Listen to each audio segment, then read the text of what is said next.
Hey CA, my name is Heather Yule. I'm one of the pastors with CA students. Let's reflect together on what God's word says in 1 Samuel chapter 7.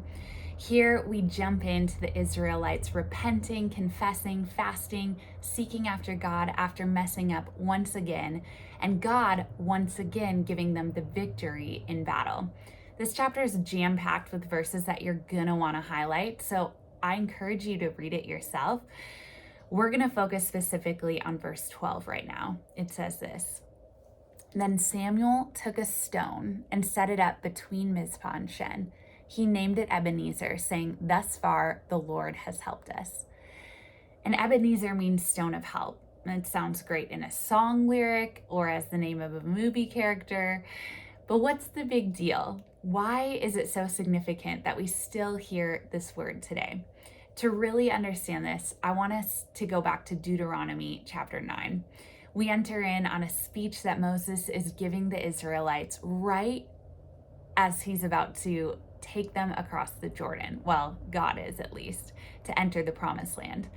It begins with Moses telling them of the victory that they can expect when they cross the Jordan. And then beginning in verse 3, he says this: Know then today that the Lord your God is the one who crosses over before you as a devouring fire.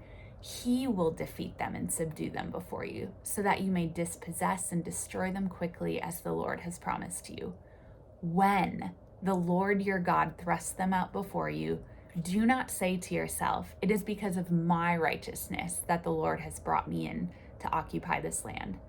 And he tells them 3 times that their future victories have nothing to do with their own personal righteousness. What I want us to notice about Moses' speech here is he's not focusing on the present. Isn't that interesting? He says after the Lord your God has driven them out. Although God often commands his people to remember what he has done for them in the past, here Moses specifically talks about a present preparation for a future remembrance. He tells God's people to take care that you do not forget. It seems as though God knows that because we're so prone to forgetfulness, we actually have to prepare to remember. And the text says to prepare in a way that we actually plan our response. We decide in advance that we're going to remember what God did even before he did it. And here, going forward to 1 Samuel chapter 7, we see Samuel doing just that. He sets up a stone as a way to remember God's help. So what can this look like in our own lives?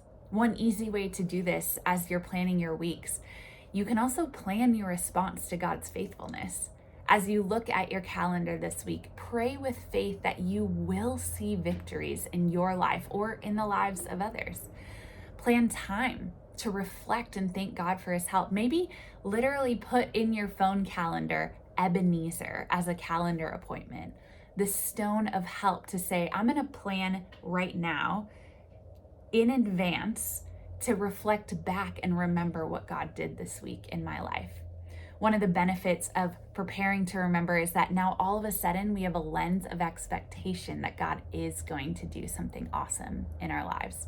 What are you believing in faith that God's going to do that you will get to thank him for?